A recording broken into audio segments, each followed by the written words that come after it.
बहुत सारे स्टूडेंट बहुत सारी गलती करते रहते हैं। तो आज के इस वीडियो में मैं आप लोगों को बताने जा रहा हूँ 7 big mistakes students make in the exam hall. अगर ये आप लोगों ने पूरा वीडियो देखा तो आपकी समझ में आ जाएगा कि शायद आप भी आज तक कुछ ना कुछ इसमें से कोई ना कोई एक गलती करते रहते थे। आज का वीडियो हर स्टूडेंट के लिए बहुत इंपॉर्टेंट है। एज अ प्रोफेसर मैंने अपनी टीचिंग करियर में सैकड़ों यूनिवर्सिटी आंसर पेपर चेक किए हैं। आंसर पेपर चेक करते समय मैंने एक इंटरेस्टिंग पैटर्न नोटिस किया। कई स्टूडेंट्स इंटेलिजेंट तो बहुत होते हैं, उन्होंने स्टडी भी हार्ड की होती है, लेकिन फिर भी उनके मार्क्स कम आते हैं। क्यों? क्योंकि एग्जाम हॉल में स्टूडेंट कुछ कॉमन मिस्टेक्स कर देते हैं। शायद आप लोगों के साथ भी ऐसा हुआ होगा। आपकी पढ़ाई तो कंप्लीट हो चुकी है, आपने शायद ओल्ड क्वेश्चन पेपर भी सॉल्व किए हैं, लेकिन फिर भी किसी कारणवश आप लोगों को बहुत कम मार्क मिले हैं। तो चलिए, आज के इस वीडियो में मैं आपको बताने वाला हूँ 7 बड़ी मिस्टेक्स जो हर स्टूडेंट एग्जाम के दौरान कर सकता है। मिस्टेक नंबर 1, पूरे सिलेबस का अननेसेसरी टेंशन लेना। सबसे पहली और सबसे कॉमन और सबसे डेंजरस मिस्टेक है कि पूरे सिलेबस का टेंशन लेना। अभी आपने 6 महीना, अगर सेमेस्टर वाइज है तो आपने पूरे 6 महीने उसका टेंशन नहीं लिया है। अगर एनुअल पैटर्न है तो पूरा साल आप लोग टेंशन नहीं लेते हो, लेकिन जैसे ही एग्जामिनेशन का डेट फिक्स होता है, तय होता है, तो आप लोग बस टेंशन लेकर बैठ जाते हो। और बहुत सारे स्टूडेंट यहीं पर से गलती करना स्टार्ट कर देते हैं। तो एग्ज़ाम से पहले बहुत स्टूडेंट सोचते रहते हैं, मेरा पूरा सिलेबस कंप्लीट नहीं हुआ है, मुझे सब टॉपिक्स नहीं आते हैं, मैं एग्ज़ाम कैसे दूं। तो इस तरह का टेंशन स्टूडेंट की कॉन्फिडेंस को कम कर देता है। सच्चाई ये है कि बहुत कम स्टूडेंट्स ऐसे होते हैं जिनका 100% सिलेबस परफेक्ट होता है। अदरवाइज कोई ऐसा नहीं है कि जिसका 100% सिलेबस परफेक्ट हो। शायद ही रेयर टू रेयर कंडीशन में कोई एक दो स्टूडेंट ऐसे हो सकते हैं जिन्होंने सभी के सभी पेपर्स के सब सब्जेक्ट के 100% सिलेबस को परफेक्टली पूरा किया है। ऐसा नहीं हो सकता है। तो एग्जाम के समय फोकस होना चाहिए रिवीजन के ऊपर, इंपॉर्टेंट टॉपिक्स के ऊपर, इंपॉर्टेंट नोट्स के ऊपर। नोट्स यहाँ पर मैं आप लोगों को बहुत दिल से कहना चाहूँगा कि जो भी आपके टीचर्स हैं, तो टीचर्स ने आप लोगों को जो नोट्स दिए होते हैं उनके नोट्स के ऊपर आप लोगों को ज़्यादातर भरोसा करना है। और प्रीवियस क्वेश्चन पेपर्स पर भी आप लोग भरोसा कर सकते हो।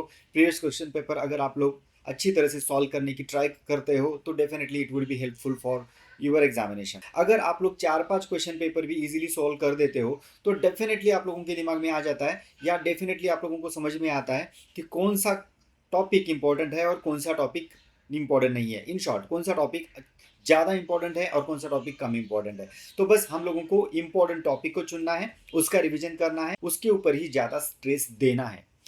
दूसरी बड़ी मिस्टेक है एक्सपेक्टेड क्वेश्चंस पर पूरी तरह डिपेंड करना। अभी expected question it is psychological link. Okay, psychologically बहुत सारे स्टूडेंट क्या करने लगते हैं कि एग्जाम कल है या परसों है या एक हफ्ते के बाद है, अपने दिमाग में एक्सपेक्टेड क्वेश्चन लाना शुरू कर देते हैं, या इसी टॉपिक के ऊपर क्वेश्चन पूछेंगे या इसी टॉपिक को वो ज़्यादा हाईलाइट करेंगे वगैरह वगैरह। यानी कि आप एक दिमाग में एक प्लानिंग करके एक्सपेक्टेड क्वेश्चन को लाते रहते हो। तो कई स्टूडेंट एग्जाम से पहले पूछते रहते हैं कि सर इंपॉर्टेंट क्वेश्चंस कौन से हैं, एग्जाम में कौन से क्वेश्चन आने वाले हैं। सिर्फ वे उन्हीं क्वेश्चंस की प्रिपरेशन करते हैं, लेकिन एग्जाम हमेशा प्रिडिक्शन पर नहीं चलता। 100% एग्जाम कभी भी प्रिडिक्शन पर नहीं चलता। अगर एग्जाम में डिफरेंट क्वेश्चन आ जाए तो स्टूडेंट पैनिक हो जाते हैं। इसीलिए एक्सपेक्टेड क्वेश्चन हेल्पफुल हो सकते हैं, लेकिन पूरी प्रिपरेशन सिर्फ प्रिडिक्शन पर नहीं होनी चाहिए। So don't guess anything. आपको करना क्या है, बस इंपॉर्टेंट टॉपिक्स जो बार बार पूछे गए हैं, फॉर एग्जाम्पल एक एग्जामिनेशन में उन्होंने एडवांटेजेस पूछे हैं तो दूसरे एग्जामिनेशन में शायद वो डिसएडवांटेजेस पूछ सकते हैं। तो आप लोगों को बस इस तरह से स्मार्टली स्टडी करनी है। बस टॉपिक पहचानो कि जिस टॉपिक के ऊपर वो बार बार क्वेश्चन पूछते रहते हैं। Exam reward preparation, not prediction. Mistake number 3, MCQ में दूसरों का देखकर आंसर बदल देना। ये तो सबसे घटिया मिस्टेक करते हैं स्टूडेंट। फॉर एग्जाम्पल आपने कोई एमसीक्यू का एक क्वेश्चन सॉल्व किया है, for example filling the blanks है। आप लोगों ने एक क्वेश्चन पढ़ा और क्वेश्चन के नीचे 4 ऑप्शंस पढ़े। आप लोगों को लगता है कि हाँ, जो बी ऑप्शन है वो बराबर है, तो आपने क्या किया कि आंसर की जगह बी लिखा, करेक्ट तरीके से लिखा। लेकिन हुआ क्या मालूम है कि कुछ देर बाद आपने देखा दूसरों का पेपर और दूसरे ने क्या किया है कि उसी क्वेश्चन का आंसर उसने सी लिखा है। तो आपके दिमाग में पहला हाईलाइट हो जाता है कि मेरा शायद आंसर गलत है। कि कई बार स्टूडेंट क्या करते हैं, खुद का जो आंसर वो बराबर लिखा होता है उसे कट कर देते हैं और दूसरे को आंसर कॉपी करते हैं, यानी कि वो दूसरों का जो गलत रहता है वो आंसर कॉपी कर लेते हैं। ओके, तो आपको ऐसी गलती नहीं करनी चाहिए। अगर आपको नहीं आता है तो ब्लैंक छोड़ दीजिए, लेकिन दूसरों का कॉपी करके आप अपने आंसर के ऊपर उसका इम्पैक्ट मत करो। ये तीसरी मिस्टेक एग्जाम हॉल में बहुत फ्रीक्वेंटली होती है। मल्टीपल चॉइस क्वेश्चन सॉल्व करते समय कई स्टूडेंट पहले अपना आंसर मार्क कर देते हैं, लेकिन फिर वे वापस बैठे स्टूडेंट की आंसर शीट देख लेते हैं, दूसरों स्टूडेंट की आंसर शीट देख लेते हैं। अगर दूसरे स्टूडेंट ने डिफरेंट ऑप्शन मार्क किया है तो अपना आंसर चेंज कर देते हैं, और कई बार वही आंसर एक्चुअली करेक्ट होता है जो उन्होंने पहले मार्क किया था। इसलिए एग्जाम हॉल में अननेसेसरी कंपैरिजन अवॉइड करो। अगर आपने क्वेश्चन केयरफुली पढ़ा है, टॉपिक का बेसिक आइडिया है, तो अपनी अंडरस्टैंडिंग पर ट्रस्ट करो, बिल्कुल ट्रस्ट करो। एक आध मार्क कम मिल गया आपको तो चलेगा, लेकिन दूसरों की वजह से हमारे मार्क्स कभी नहीं जाने चाहिए। मिस्टेक नंबर 4, एक सिंपल क्वेश्चन पर बहुत ज़्यादा टाइम स्पेंड करना। चौथी मिस्टेक है टाइम मैनेजमेंट की प्रॉब्लम। कुछ स्टूडेंट, कुछ नहीं, आजकल तो मैं देख रहा हूँ कि बहुत सारे स्टूडेंट एक सिंपल क्वेश्चन पर बहुत ही ज़्यादा टाइम स्पेंड कर देते हैं। वे चाहते हैं कि आंसर बिल्कुल परफेक्ट हो, लेकिन ऐसा करते करते काफ़ी टाइम निकल जाता है। रिजल्ट क्या होता है, पेपर के लास्ट क्वेश्चन के लिए टाइम ही नहीं बचता। एग्जाम में परफेक्शन से ज़्यादा इंपॉर्टेंट है कंप्लीशन, इसलिए कोशिश करें कि हर क्वेश्चन को रिजनेबल टाइम दो। ओके, आप लोगों ने मल्टीपल चॉइस क्वेश्चन कंप्लीट किए, उसके बाद आता है शॉर्ट नोट। शॉर्ट नोट में समझो एक शॉर्ट नोट है, बहुत ईजी है, और वो ईजी शॉर्ट नोट आप लोगों ने लिखना स्टार्ट किया, लेकिन कितना लिखना है आप लोगों को उसकी मर्यादा मालूम होनी चाहिए, उसका लिमिट मालूम होना चाहिए।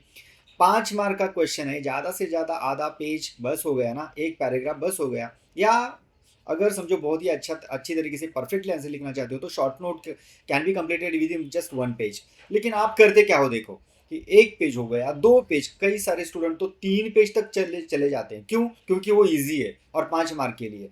तो बाकी 2 घंटे में आप लोग 95% पेपर कैसे कंप्लीट कर सकते हो? 95 मार्क का पेपर कैसे कंप्लीट कर सकोगे? इसके लिए 99% स्टूडेंट का पूरा पेपर कभी होता ही नहीं है, टाइम मैनेजमेंट का प्रॉब्लम होता है। इसके लिए आपको क्या करना है, मैं आपको सॉल्यूशन बोल देता हूँ कि आपको पहले क्या करना है कि 2-3 पुराने क्वेश्चन पेपर सॉल्व करने के लिए बैठो और एक्चुअली सॉल्व करने के लिए बैठो। अभी mistake number 4, answer sheet management ठीक से ना करना।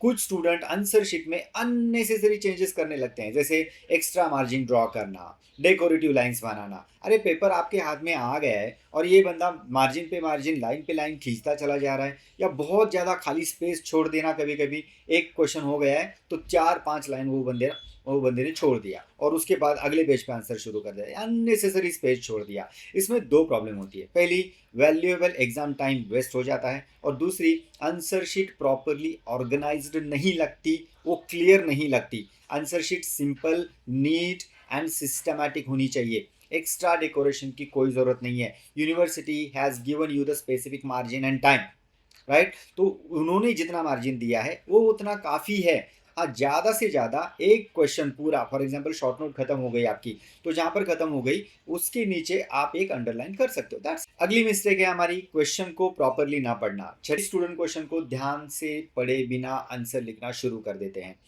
क्या क्या पूछा है उन्होंने, एडवांटेजेस पूछे हैं या डिसएडवांटेजेस पूछे हैं, कैरेक्टरिस्टिक सैलेंट फीचर पूछे हैं, या कुछ और पूछा है, थोड़ा सा क्लियरली उसका आपको मीनिंग ध्यान में लेना है। क्वेश्चन को ध्यान से पढ़ो। एग्जाम्पल के लिए क्वेश्चन पूछता है explain the advantages of communication, लेकिन स्टूडेंट लिखना शुरू कर देता है definition of communication, meaning of communication, types of communication, history of communication. क्या चल रहा है भाई?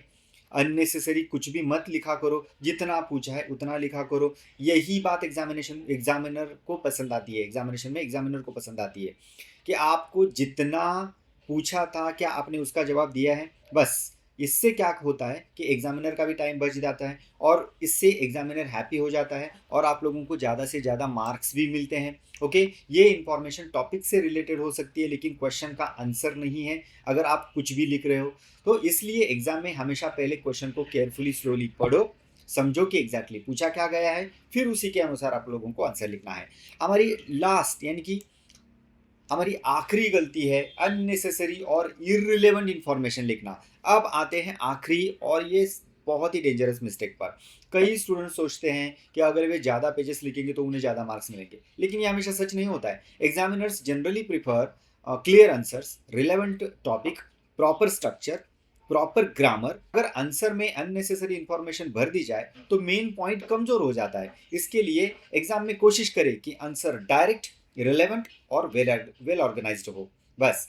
तो इन शॉर्ट आप लोगों को क्या करना है कि 4-5 पुराने क्वेश्चन पेपर को सॉल्व करो, टाइम मैनेजमेंट को परफेक्ट करो, और उसके बाद आपको क्या करना है कि ज़्यादा टाइम वेस्ट नहीं करना है। जितना पूछा है उन्होंने उतना लिखो और पूरा का पूरा क्वेश्चन पेपर सॉल्व करने की कोशिश करो।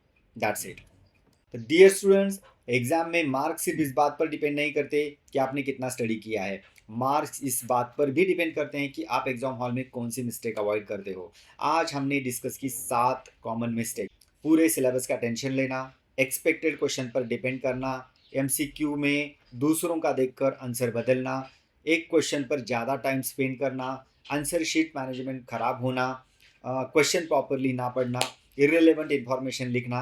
अगर आप इन मिस्टेक्स को अवॉइड कर लेते हैं तो आपका एग्जाम परफॉर्मेंस डेफिनेटली इंप्रूव हो सकता है। अगर आपको ये वीडियो यूजफुल लगा हो तो इसे अपने दोस्तों के साथ शेयर करें। Thank you very much. All the best for your examinations.